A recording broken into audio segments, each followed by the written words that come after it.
Handog sa inyo ng ikalawang pangkat. Ang kwento ng pakikibaka, pagmamahal, at pamilya. Ito ang Ibong Adarna.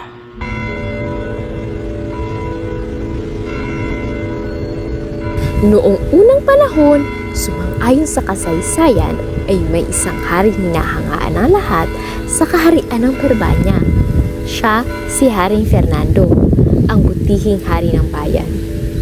Bukod sa pagiging kagalang-galang na hari, isa rin siyang mapagmahal na ama sa kanyang pamilya. Doña Valeriana ang pangalan ng kanyang asawa na may isang magandang mukha at pusong kahabag-habag. Dahil sa kanilang matibay at tunay na pagmamahalan, nagbunga ito ng 3 matatapang at makikisig na prinsipe. Ang panganay ay si Don Pedro na may tindig na pagkainam. Pangalawa naman si Don Diego, pag-uugali malumanay. Ang panghuli naman ay si Don Juan, ang kanilang bunso na may pusong dalisay.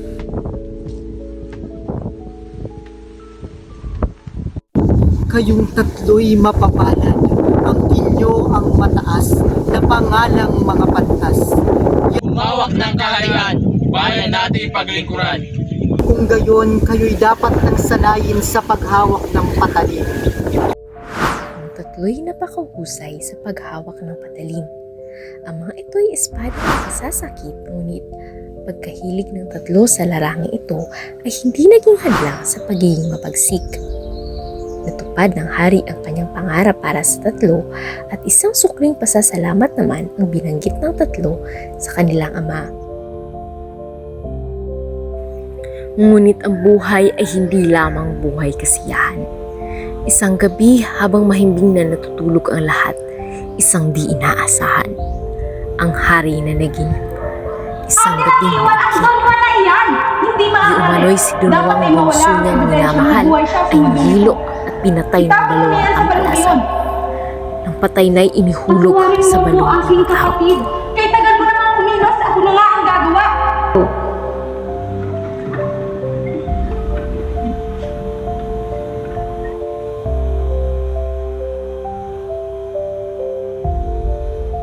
Mula nooy di na bumalik ang siglat saya sa palasyo, dulot ng masamang panaginip ni Don Fernando. Naging malumbay ang hari, nagkasakit at nangayayat. Nagpatawag ng mediko subalit hindi nahulaan kung ano ang karamdaman.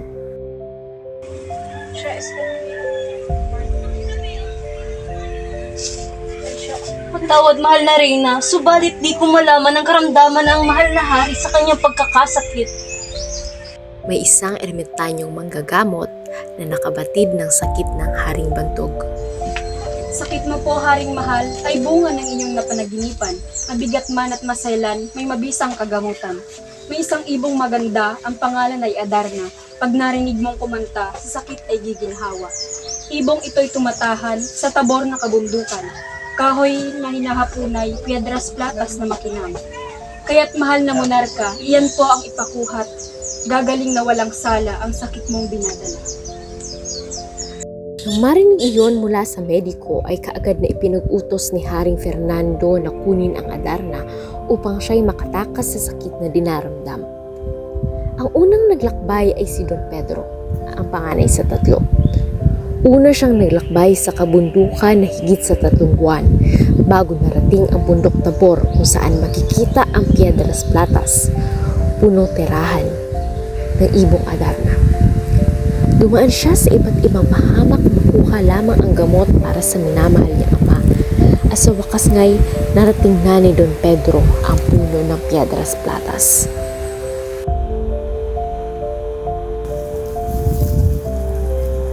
Mahal kong ama, nandito na ako at sisiguraduhin kung babalik ako ng Perbanya. Dala ang ibong Adarna. Nabighani ang prinsipe sa kagandahan ng puno. Habang namamahinga sa ilalim nito'y di napansin ang pagdating ng ibon. Ang ibo'y marahang lumapag sa sanga ng piedras platas. Sinimulan ang pagkanta, awit ay kaaya-aya. 7 kanta ang ginawa at 7 bihis na magara. Matapos na ang kanta at ang prinsipe ay nakatulog ng himbing. Ugali na ng ibon na magbuhas bago matulog sa sanga. At sa masamang kapalaran, si Don Pedro ay napatakan. Kaya't biglang naging isang batong buhay. Ama, ako'y inyong paikulutan at susunod ako upang hanapin ang ibong Adarna. Ika'y humayot lumakbay, mag-iingat sa daan at bumalik na. Umalis si Don Diego at sinimulan ang paglalakbay. Baon sa puso at dibdib na makita ang kapatid at mahanap ang ibong siyang lunas sa karamdaman ng magulang. Parang gubat, bundok at ilog ay tinahak ng walang takot. 5 buwan ang lumipas, dala ang pag-asang mahuhuli ang Adarna. Itinuloy ni Don Diego ang kanyang Nakarating din ako paglalakbay. sa Piedras Blatas.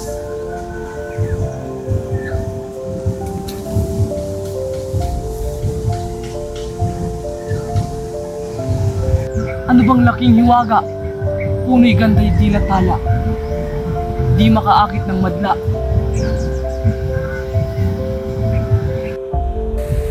Sa tagal ng paghihintay ng prinsipe, kalaunay dumating na ang Adarna.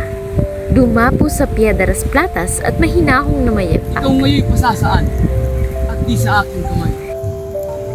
Sinimulan na ng ibon ang pagkantang lubhang kaliga-aligaya. Ang prinsipeng nakikinig, mga matay na papikit at nakalimot sa daigdig. Katulad ng nangyari kay Don Pedro, naging bato din siya dahil sa ipot ng Adarna.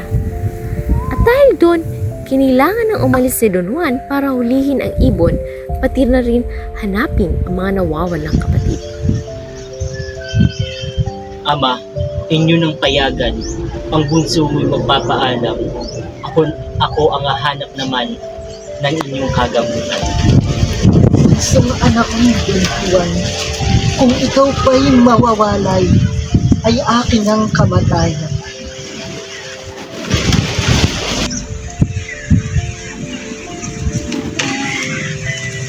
Pagbigyan mo na ang iyong anak, Fernando, para ito sa iyong kabutihan.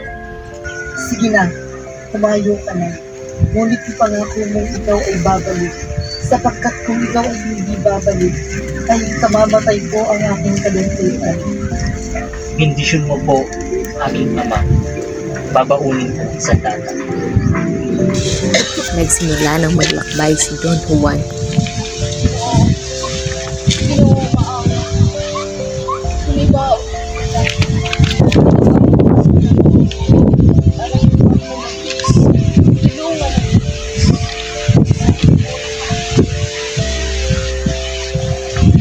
Ginoo, kaawa nga. Kung may kaon kong dala, ako na mailinis na. Parang habag na ng Diyos. Tulungan ang may lakas. Ang sakit ko'y matutos. Ako na mailinis. Ako po ay may taglay, natirang isang tinapay na baon sa aking paglalakbay. Maraming salamat sa binigay mo, Linis. Huwag po kayong mag-alala, ang pagtulong sa kapwa ay taglay ko na simula ako. Huwag maging pagalang. Ngunit, ano ba ang iyong pakay? Ako'y pagtagatan. Baka ikay aking matulungan. Kung gayon po ay salamat, haring maging tapat. Ang dito po'y aking hanap, sa ama ko ay panlunas. Aba nako, Don Juan, maraming kahirapan ang inyong pagdaraanan. Mag-iingat ka ng totoo nang hindi ka makikipo. Sa pook na natatanaw, may kahoy kang darating. Doon ay huwag kang titigil ng buhay mo itinulong.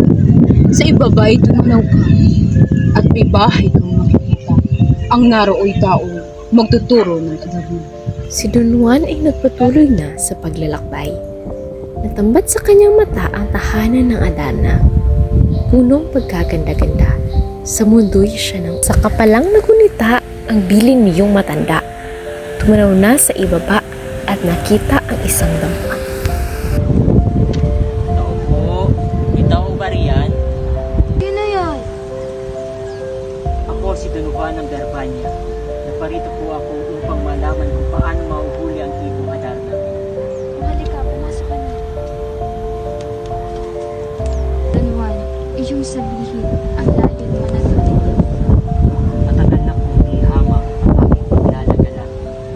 nakaranas ng kahirapan sa hirap ng mga daan. Nang dahil sa Adarna, ibong matamis kumanta na lunas ng aking ama. Tuwan, iyang hanap mo'y paghihirapan mo totoo. Ang Adarna na inganto na wala akong tahanan. Kung tunay po ang iyong pahayag, titiisin ko ang lahat. Maging hanga man ang palad, tutok din ko yaring hangad. Pinumumuli ni Don Juan ang Piedras Platas.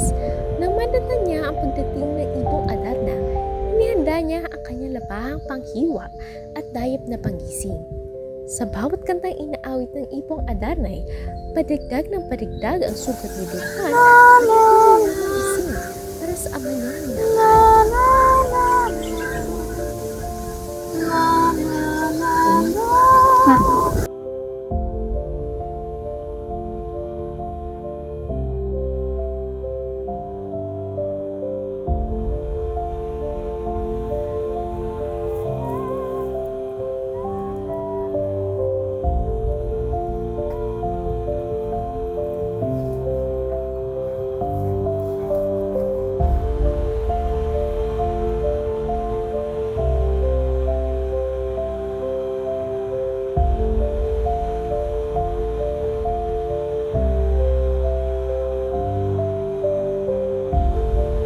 At sa wakas ay nahuli na ang ibong napakailang. Matapos mahuli ni Don Juan ang ibon, ay laking tuwa na lamang ng ermitanyo na makita ang ibong Adarna sa kamay ni Don Juan. Tsaka naman inutusan si Don Juan na kumuha ng tubig sa kalapit na ilog at ibuhos ito sa dalawang bato sa ilalim ng Piedras Platas.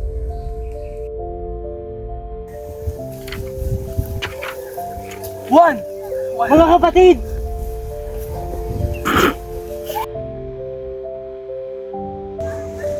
Pagkatapos ay tinahak nilang muli ang daan papuntang Berbanya.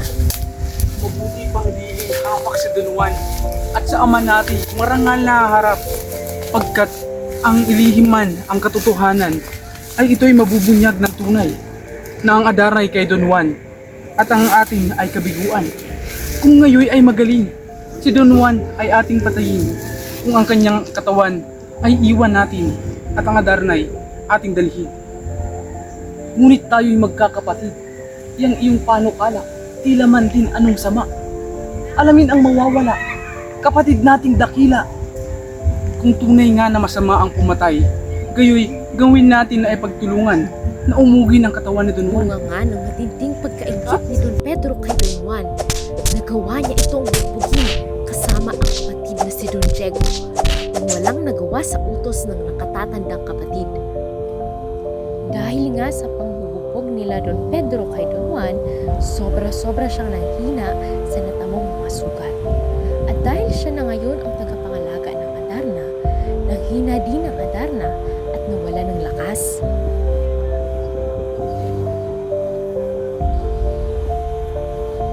Ama, ang ibong Adarna ay dala namin. Ama, alam mo ba napakahirap na dinalos namin para makuha ang ibong yan? Dalin, asa na si Don Juan? Ito baga ang Adarna?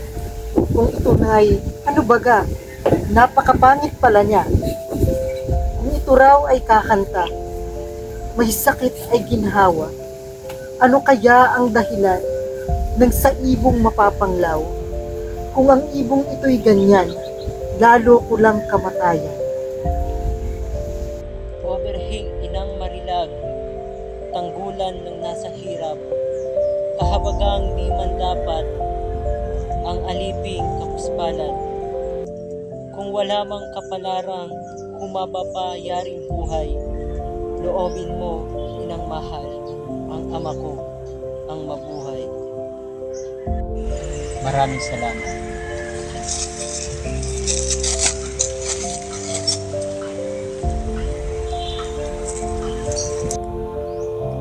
Aba, Haring Don Fernando, monarka ng buong reino, si Don Juan pong bunso mo, kaharap na't naririto.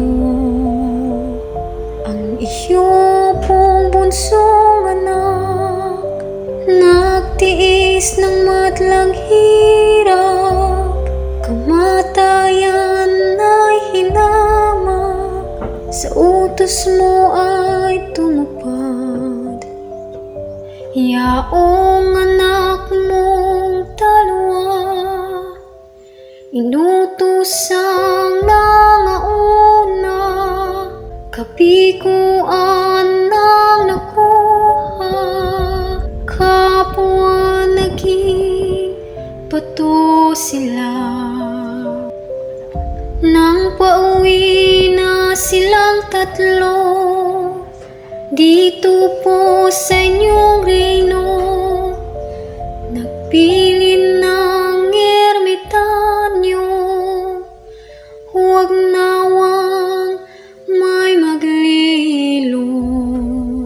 Sa apoy ng kainggitan nitong anak mong panganay, nagplano ng kataksilang patayin nga si Don Juan.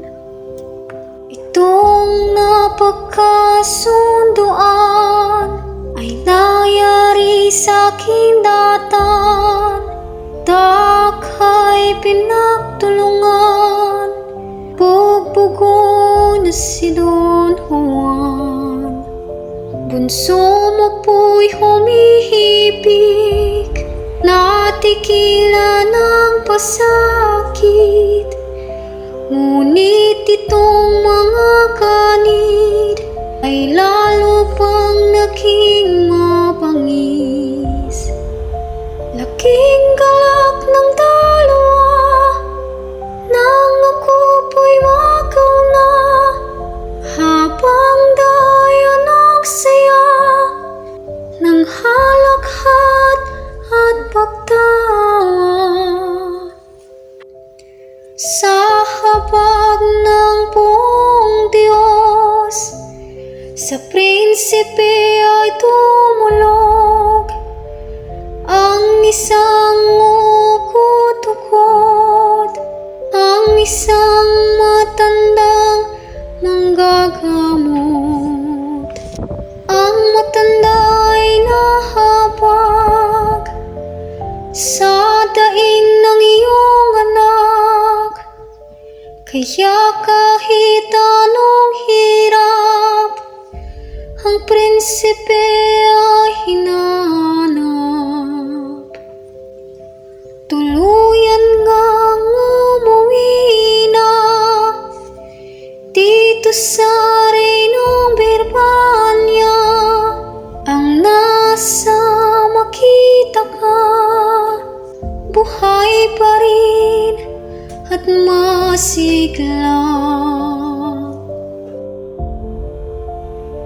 Sa pag-amin ng ibong Adarna sa haring ama ng tatlo, biglang napabalikwas umaktoy tila di nagkasakit ang hari. Nang mapagtantunan niya ang kataksilan ng dalawa niyang anak, napuno ng galit ang kanyang puso. Hindi niya akalaing magagawa nila iyon sa kanilang kapatid. Kaya nais niya sana itong patawan ng mabigat na kaparusahan, ngunit dahil kay Don Juan na may pusilak ng puso, nagawa ng hari na patawarin din ang mga ito. Ang tatlong prinsipe ay inutusan ng hari, ang gawaing pagtatanod. Ang tatlo ay sunod-sunod sa magdamag walang matutulog. Ang tatlo'y halinghinan sa pagbantay, subalit ang inggit ni Don Pedro'y may balak na paghihiganti. Niyaya niya si Don Diego na sumabay sa pagbantay at pagkatapos ay iniwan kay Don Juan ang natitirang mga oras.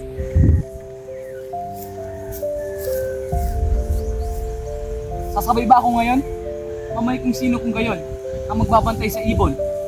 Isingin mo sa Don Juan, pagdating dito siya ay aking iwan, na siyang halinghinan.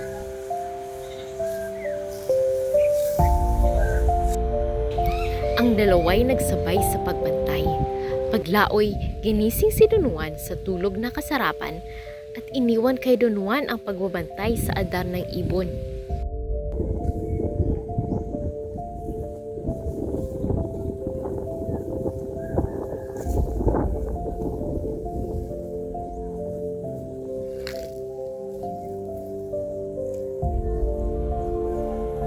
Magrani ka pa, Jamay. Tunggara nagalupad. Mag-ikot ka. Nasaan ang Adarna? Ang mabuti pa siguro lisanin ng Berbanya.